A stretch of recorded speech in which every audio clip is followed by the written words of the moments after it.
ئەوەی بەرامبەر بە شێروان شێروانی کرا ئەمڕۆ ئەو پەڕی بێ ئەخلاقی و بێویژدانی ئەو دەسەڵاتەیە و لە سەروی ئەوەشەوە بێ ئەخلاقی و بێویژدانی حکوومەتەکەی مەسرور بارزانیە بە ناوی یاساوە دووبارە 4 ساڵی تر شێروان شێروانیان سزادا. یعنی ئەوەی لە وڵاتە دەگوزەرێ تەنها جێبەجێکردنی بڕیارە پێشوەختەکانی دەسەڵاتە بە ناوی دادگاوە. ئەجینا شتێک نییە لە کوردستان بە ناوی دادگا و یاسا. ئەگینا دادگا و یاسا هەبووایە دەبا شێروان شێروانی لەم بڕیارە ئازاد بکرایەوە. دڵدار جێباری یەکێک لە پیاوەکانی پاراستن بە بەهانەیەکی بێبنەما سکاڵای لە شێروانی کردیە 4 ساڵی تر سزای شێروانیان داوە.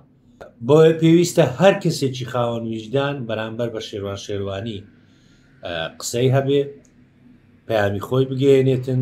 ئەوەی بەرامبەر بە شێروان شێروانی دەکرێت ئەو پەڕی بێ ئەخلاقی ئەو دەسەڵاتێ و حکوومەتەکەی مەسرور بارزانیە بە ناوی یاسا بە ناوی دادگا.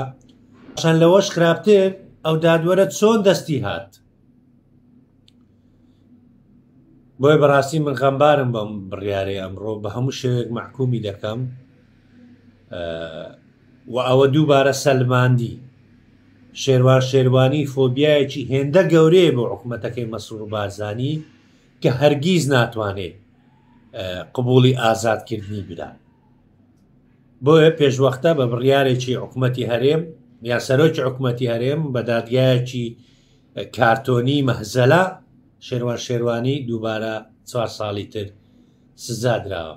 ئازادی بۆ شێروان شێروانی و هەموو شێروان شێروانیەکان.